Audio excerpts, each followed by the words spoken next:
ఈరోజు వీడియోలో నేను how to identify verb and tense in a సెంటెన్స్ను ఎక్స్ప్లెయిన్ చేస్తాను. అంటే ఇచ్చినటువంటి ఇంగ్లీష్ వాక్యంలో వెర్బు లేదా క్రియను మరియు టెన్సు లేదా కాలాన్ని ఎలా గుర్తించాలో నేను మీకు వివరిస్తాను. ఎప్పుడైనా మీరు ఒక ఇంగ్లీష్ సెంటెన్స్ను మీరు చదివినప్పుడు కానీ విన్నప్పుడు కానీ దాంట్లో క్రియను గుర్తించండి, అది ఏ టెన్స్లో ఉందో గుర్తించండి. ఇలాంటి ఎక్సర్సైజు మీరు ఇంగ్లీష్లో బాగా మాట్లాడటానికి ఎంతగానో ఉపయోగపడుతుంది. ఇక్కడ మొదటి ఉదాహరణ చూడండి. Indian skipper Rohit Sharma started the innings. ఇక్కడ ఇండియన్ స్కిప్పర్ రోహిత్ శర్మ అనేది సబ్జెక్టు, అదే రకంగా స్టార్టెడ్ అనేది వెర్బు, ఇన్నింగ్స్ అనేది ఆబ్జెక్టు. ఇక్కడ మీరు గమనించినట్లయితే వెర్బ్ అనేది సాధారణంగా సబ్జెక్టు పక్కన వస్తుంది. ఇది S+V+O ఈ సెంటెన్స్ ఫార్మెట్లో ఇది ఉంది. కాబట్టి ఇక్కడ వెర్బ్ ఏంటంటే స్టార్టెడ్. వెర్బ్ అనేది స్టార్టెడ్. ఈ స్టార్టెడ్ అనేటటువంటి వెర్బ్ను మనం గమనించినట్లయితే V1, V2, V3, V4, V5లలో గమనిస్తే ఇది V2లో ఉంది. అంటే వెర్బ్ యొక్క రెండవ రూపంలో ఉంది. ఒక సెంటెన్స్లో వెర్బ్ V2 ఉంది అంటే అది ఏ టెన్స్ ఉంటుందంటే సింపుల్ పాస్ట్ టెన్స్ అయి ఉంటుంది. అంటే సింపుల్ పాస్ట్ టెన్స్లో ఈ వాక్యం ఉంది. అంటే ఇది అయిపోయినటువంటి పనిని తెలియజేస్తుంది. అంటే ఇండియన్ స్కిప్పర్ రోహిత్ శర్మ ఇన్నింగ్స్ను ప్రారంభించాడు అంటే ఇది అయిపోయినటువంటి పనిని తెలియజేస్తుంది. కాబట్టి ఈ వాక్యంలో వెర్బ్ అనేది స్టార్టెడ్, ఇది వెర్బ్ యొక్క రెండవ రూపము, కాబట్టి ఇది సింపుల్ పాస్ట్ టెన్స్లో ఉంది. అలాగే రెండవది Pushpa to the rule seems incoherent and incomplete. ఇక్కడ పుష్ప టు ద రూల్ అనేది సబ్జెక్టు, సీమ్స్ అనేది వెర్బు, అదే రకంగా ఇన్కోహెరెంట్ అండ్ ఇన్కంప్లీట్ అనేది ఇక్కడ రెండు యాడ్జెక్టివ్స్ ఇచ్చారు. కాబట్టి ఇక్కడ మనం వెర్బ్ తీసుకున్నట్లయితే వెర్బ్ అనేది సీమ్స్, అంటే ఇక్కడ ఎస్ అనేది చేరింది. వెర్బ్ యొక్క మొదటి రూపానికి ఎస్ అనేది చేరింది. కాబట్టి సీమ్స్ అనేది ఏంటంటే V5. సీమ్స్ అనేది V5, అంటే V1 అనేది సీము, V5 అనేది సీమ్స్. కాబట్టి ఏదైనా ఒక సెంటెన్స్లో V5 ఉంది అంటే అది సింపుల్ ప్రజెంట్ టెన్స్లో ఉంది అని అర్థం. సింపుల్ ప్రజెంట్ టెన్స్లో ఉంది అని అర్థము. కాబట్టి దీంట్లో వెర్బ్ అనేది సీమ్స్, ఇది సింపుల్ ప్రజెంట్ టెన్స్లో ఉంది. అంటే ఇది ప్రస్తుతానికి సంబంధించినటువంటి ఒక పనిని తెలియజేస్తుంది. అంటే పుష్ప టు రూల్ సీమ్స్ అంటే అనిపించటము, ఇన్కోహెరెంట్ అండ్ ఇన్కంప్లీట్. అంటే పుష్ప టు ద రూల్స్ అనేటువంటి సినిమా అసంబద్ధంగా ఉంది మరి అసంపూర్ణంగా అనిపిస్తుంది అనేటటువంటి అర్థాన్ని ఇస్తుంది. అలాగే Shreyas Iyer has demonstrated significant dedication and confidence. ఇక్కడ శ్రేయాస్ అయ్యర్ అనేది సబ్జెక్టు పక్కనే మీకు ఇక్కడ వెర్బ్ ఉంటుంది. సో ఇది వెర్బు. అదే రకంగా మిగతా పార్ట్ అంతా కూడా ఇక్కడ ఇది ఆబ్జెక్టు. అంటే ఇక్కడ శ్రేయాస్ అయ్యరు డెడికేషను మరియు కాన్ఫిడెన్స్ను ఇక్కడ డెమాన్స్ట్రేట్ చేశాడు, అంటే చూపించాడు. అంటే ఇక్కడ వెర్బ్ ఏంటి? Has demonstrated. అంటే ఇది ఎలా ఉంది అంటే హ్యాజ్ ప్లస్ V3 రూపంలో ఉంది. అంటే మీరు ఒక సెంటెన్స్లో హ్యాజ్ కానీ లేదా హ్యావ్ కానీ ప్లస్ V3 ఉన్నట్లయితే అది ఏ టెన్స్ అయి ఉంటుంది? ఇంతకుముందు మనం టెన్సెస్ వీడియోలో నేర్చుకున్నాం, అది ప్రజెంట్ పర్ఫెక్ట్ టెన్స్. అంటే ఇది ఇప్పుడే అయిపోయినటువంటి పనులు కానీ లేదా ఇంతకుముందు ఎప్పుడైనా అయిపోయినటువంటి పనులను మనం టైం లేకుండా తెలియపరిచినప్పుడు ఉపయోగిస్తాము. కాబట్టి ఇక్కడ హ్యాజ్ డెమాన్స్ట్రేటెడ్ అనేది ఇక్కడ వెర్బు, ఇది ప్రజెంట్ పర్ఫెక్ట్ టెన్స్లో ఉంది. అలాగే Ramu had been working at the company for 5 years when he got the promotion. అంటే రాము తనకు ప్రమోషన్ వచ్చే సమయానికి 5 సంవత్సరాల నుంచి ఆ కంపెనీలో పనిచేస్తూ ఉన్నాడు. అంటే ఇది అయిపోయినటువంటి పనిని తెలియజేస్తుంది. ఇక్కడ రాము అనేది సబ్జెక్టు, హ్యాడ్ బీన్ వర్కింగ్ ఏదైతే ఉందో ఇది వెర్బు. ఇక్కడ ఇది S+Vలో ఉంది, ఇది ఎక్స్టెన్షన్.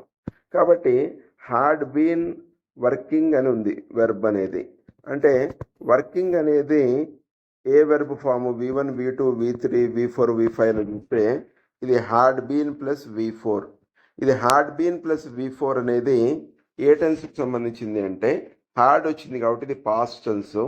సో పాస్ట్ టెన్స్లో పాస్ట్ పర్ఫెక్ట్ కంటిన్యూయస్ టెన్స్, ఇది పాస్ట్ పర్ఫెక్ట్ కంటిన్యూయస్ టెన్స్.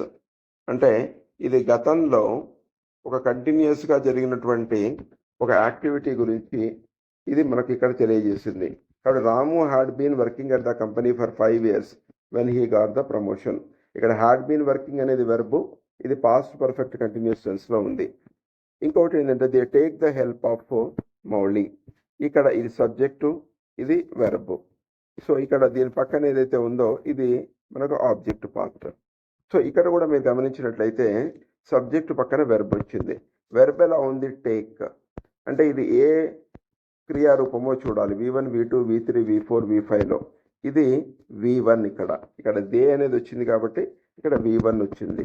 అంటే ఒక సెంటెన్స్లో V1 కానీ V5 ఉన్నప్పుడు దాన్ని మనం సింపుల్ ప్రజెంట్ టెన్స్లో ఉంది అంటాము. సింపుల్ ప్రజెంట్ టెన్స్ అంటే ఇది ప్రస్తుతానికి సంబంధించినటువంటిది. అంటే వాళ్ళు మౌలి యొక్క సహాయాన్ని తీసుకున్నారు. సో అలానే India will require an excellent team. ఇక్కడ కూడా ఇండియా అంటే భారతదేశం ఇక్కడ ఏదైతే మెన్షన్ చేశామో ఈ సబ్జెక్టు, విల్ రిక్వైర్ అనేది ఇక్కడ వెర్బు, అండ్ ఎక్సలెంట్ టీమ్ అనేది ఆబ్జెక్ట్. సో ఇక్కడ మనం గమనించినట్లయితే ఇక్కడ వెర్బు ఏదైతే ఉందో అది రాస్తే విల్ రిక్వైర్ అని ఉంది. విల్ రిక్వైర్ అంటే ఇది విల్ ప్లస్ V1. రిక్వైర్ అనేది వెర్బు యొక్క మొదటి రూపము. విల్ ప్లస్ V1 అనేది ఎప్పుడు వస్తుందంటే ఇది సింపుల్ ఫ్యూచర్ టెన్స్లో ఉన్నప్పుడు వస్తుంది. Simple future tense.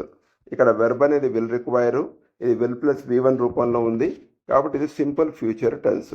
అంటే దీని యొక్క అర్థం ఏంటి అంటే ఇండియా ఒక ఎక్సలెంట్ టీము అవసరం ఉంటుంది. అంటే ఇది మనం భవిష్యత్తు పరంగా మనం ఇది మాట్లాడతాము. అంటే ఒక అత్యుత్తమ టీం అనేది అవసరం ఉంటుంది అనేటటువంటి అర్థంలో ఇది ఉపయోగిస్తున్నాము. ఇలా మనం వెర్బ్ను అదే రకంగా టెన్స్ను ఐడెంటిఫై చేసే ఎక్సర్సైజ్ చేయాలి. ఇంకొకటి ఏంటంటే the film is doing great business at the box office. So the film cinema ఇది సబ్జెక్టు, ఈజ్ డూయింగ్ అనేది ఇక్కడ ఏదైతే ఉందో ఇది వెర్బ్, గ్రేట్ బిజినెస్ అనేది ఇక్కడ ఆబ్జెక్ట్. కాబట్టి ఎప్పుడూ కూడా వెర్బ్ సాధారణంగా సబ్జెక్ట్ పక్కన వచ్చేస్తుంది. కాబట్టి ఇక్కడ వెర్బ్ ఎలా ఉంది? Is doing. ఈజ్ డూయింగ్ అంటే ఇది ఎలా అంటే ఈజ్ ప్లస్ V4. మనం ఇంతకుముందు టెన్సెస్ వీడియోలో మనం గమనించినట్లయితే అది మీరు చూసినట్లయితే ఈజ్ కానీ యామ్ కానీ ఆర్ కానీ ప్లస్ V4 వస్తే అది ప్రజెంట్ కంటిన్యూయస్ టెన్స్ను తెలియజేస్తుంది. అంటే ప్రజెంట్ కంటిన్యూయస్ టెన్స్ ఎప్పుడు వాడతామంటే ప్రస్తుతం జరుగుతూ ఉన్నటువంటి పనులను మనం దానికి ఉపయోగిస్తాము. ఇక్కడ కూడా the film is doing great business at the box office అంటే ద సినిమా బాక్స్ ఆఫీస్ దగ్గర గొప్ప బిజినెస్ చేస్తూ ఉంది. అంటే ఇది ప్రస్తుతం ఏదైతే ఒక మూవీ చేస్తూ ఉందో, బిజినెస్ చేస్తూ ఉందో దాని గురించి మనం మాట్లాడుతూ ఉన్నాము. అలాగే I will be writing the letter tomorrow.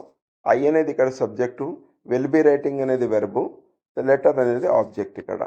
So ఇక్కడ టుమారో అని కూడా వచ్చింది కాబట్టి ఆటోమేటికల్గా మనం ఏమేమి అర్థం చేసుకోవచ్చు అంటే ఇది ఫ్యూచర్ టెన్స్లో ఉంది అని. సో ఇక్కడ వెర్బ్ ఎలా ఉంది అంటే విల్ బి రైటింగ్. వెర్బ్ అనేది విల్ బి రైటింగ్. అంటే రైటింగ్ అనేది మీకు ఆల్రెడీ చెప్పాను V4 అని, V1కు ఇంగు చేర్చగా వచ్చింది కాబట్టి ఇక్కడ ఏముంది? So will be plus V4. Will be plus V4 ఉంది అంటే అది ఫ్యూచర్ కంటిన్యూస్ టెన్స్. అంటే భవిష్యత్తులో ఒక కంటిన్యూస్గా జరుగుతున్నటువంటి యాక్టివిటీని ఇది తెలియజేస్తుంది.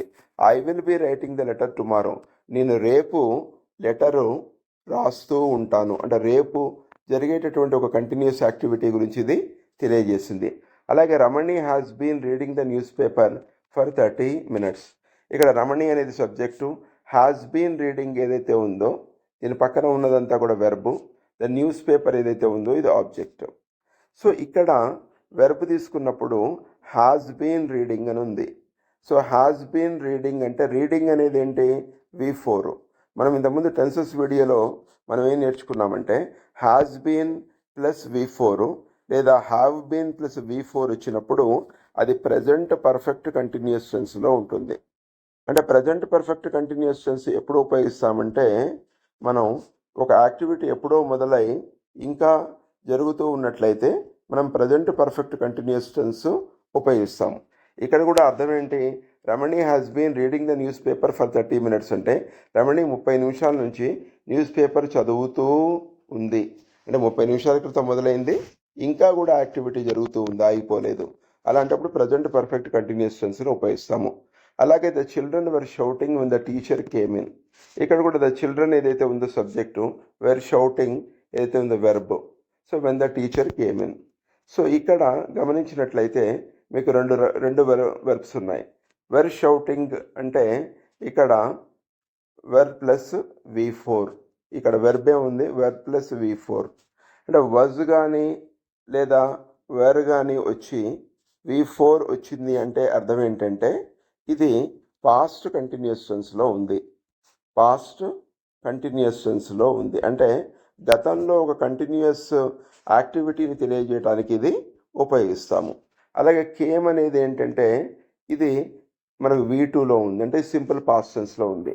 అంటే ఇక్కడ ఈ వాక్యంలో రెండు కాంబినేషన్లో వాడారు, ఒకటి పాస్ట్ కంటిన్యూస్ టెన్స్, ఒకటి సింపుల్ పాస్ట్ టెన్స్. అంటే ఎప్పుడైతే టీచర్ వచ్చిందో పిల్లలు అరుస్తూ ఉన్నారు అంటే ఈ రెండు యాక్టివిటీస్ కూడా గతంలో జరిగినటువంటి పనులు. కాబట్టి ఇలా మనం వెర్బ్ను అలాగే ఆ టెన్స్ను ఐడెంటిఫై చేసేటటువంటి ఎక్సర్సైజ్ చేయాలి. By 3 PM they will have been studying for 2 hours. ఇక్కడ మనం గమనించినట్లయితే దే అనేది సబ్జెక్టు, సో అలాగే విల్ హ్యావ్ బీన్ స్టడీయింగ్ అనేది verb. So will have been studying ఏదైతే ఉందో will have been plus V4 అనేటటువంటి వెర్బ్ యొక్క రూపము ఇంతకుముందు టెన్సెస్ వీడియోలో మీరు చూసారు. ఇది ఏంటంటే ఫ్యూచర్ పర్ఫెక్ట్ కంటిన్యూస్ టెన్స్. ఇది చాలా తక్కువగా ఉపయోగిస్తూ ఉంటారు. ఇది future perfect continuous tense. So కాబట్టి దీని అర్థం ఏంటంటే 3 గంటల వరకల్లా, అంటే ఇది మనం భవిష్యత్తు గురించి చెప్తున్నాం, 3 గంటల వరకల్లా వాళ్ళు 2 గంటల నుంచి చదువుతూ ఉంటారు. సో ఇది దట్ మీన్స్ ఏంటంటే ఆ ఫ్యూచర్లో ఒక టైంలో అప్పటి వరకు ఎంతసేపు ఒక యాక్టివిటీ కంటిన్యూగా జరుగుతుంది అనే విషయాన్ని ఇది తెలియజేస్తుంది. I washed the floor when the painter had gone. So ఇక్కడ చూసినట్లయితే ఇక్కడ 2 వెర్బ్స్ ఉన్నాయి. ఇక్కడ సబ్జెక్టు ఐ, ఇది వి, అదే రకంగా ఇది ఆబ్జెక్టు. అలాగే when the painter had gone అని ఉంది. పెయింటర్ అనేది సబ్జెక్టు, ఇది వెర్బు. అంటే ఇక్కడ 2 కాంబినేషన్స్ ఉన్నాయి. ఒకటి మొదటిది వెర్బ్ ఏదైతే ఉందో వాష్డ్ అనేది ఇది V2, అంటే ఇది సింపుల్ పాస్ట్ టెన్స్ని తెలియజేస్తుంది. అదే రకంగా హ్యాడ్ గాన్ అని ఉంది, అంటే హ్యాడ్ ప్లస్ V3 అనేది ఎప్పుడు కూడా మనం పాస్ట్ పర్ఫెక్ట్ టెన్స్లో ఉపయోగిస్తాము. అంటే పాస్ట్ పర్ఫెక్ట్ టెన్స్ ఎప్పుడు ఉపయోగిస్తామంటే 2 యాక్టివిటీలలో ఏదైతే మొదటి యాక్టివిటీ, 2 అయిపోయినటువంటి యాక్టివిటీలో మొదటి యాక్టివిటీని తెలియజేయడానికి పాస్ట్ పర్ఫెక్ట్ టెన్స్ ఉపయోగిస్తాము. I washed the floor when the painter had gone. Painter వెళ్ళిపోగానే నేను ఆ ఫ్లోరును వాష్ చేశాను, అంటే కడిగాను. అంటే ఈ రెండిట్లలో ముందుగా అయిపోయింది ఏంది, పెయింటర్ వెళ్ళిపోవటం. అందువల్ల ఇక్కడ హ్యాడ్ ప్లస్ V3 ఉపయోగించాము. అంటే 2 అయిపోయిన పనులు ఉన్నప్పుడు ముందుగా అయిపోయినటువంటి పనిని తెలియజేయడానికి మనం పాస్ట్ పర్ఫెక్ట్ టెన్స్ను ఉపయోగిస్తాము. అదే రకంగా I will have finished this book, అంటే నేను ఆ పుస్తకాన్ని పూర్తి చేసి ఉంటాను. ఇది మనం ఫ్యూచర్ పరంగా చెప్తున్నాం. విల్ ఎప్పుడైతే ఉందో ఇది ఫ్యూచర్ టెన్స్. ఈ ఫ్యూచర్ టెన్స్లో సో ఐ అనేది సబ్జెక్టు, అదే రకంగా ఇక్కడ వి ఇది వెర్బు, తర్వాత ఇక్కడ ఆబ్జెక్ట్ వచ్చింది. So will have plus will have finished అంటే ఇది V3. Will have plus V3 వచ్చింది అంటే ఇది ఫ్యూచర్ పర్ఫెక్ట్ టెన్స్. ఇది ఫ్యూచర్ పర్ఫెక్ట్ టెన్స్. అంటే మనం టెన్సెస్ వీడియోలో వెర్బ్ ఫామ్స్ నేర్చుకోవడమే కాకుండా ఇలాంటి ఎక్సర్సైజ్ మీరు చేసినట్లయితే డెఫినెట్గా ఇది మీరు ఇంగ్లీష్ మాట్లాడటానికి బాగా ఉపయోగపడుతుంది. అంటే ఒక వాక్యంలో వెర్బ్ని ఎలా ఉపయోగిస్తున్నారు, వెర్బ్ యొక్క రూపం ఎట్లా ఉంది, అది ఏ టెన్స్లో ఉంది అనేది మీరు ఐడెంటిఫై చేస్తే డెఫినెట్గా మీరు ఇంగ్లీష్ మాట్లాడటానికి ఎంతో ఎంతో ఉపయోగపడుతుంది. ఈ వీడియో మీకు నచ్చినట్లయితే దయచేసి సబ్స్క్రైబ్ చేయండి, షేర్ చేయండి, కామెంట్ చేయండి మరియు లైక్ చేయండి. I wish you all the best. Thank you.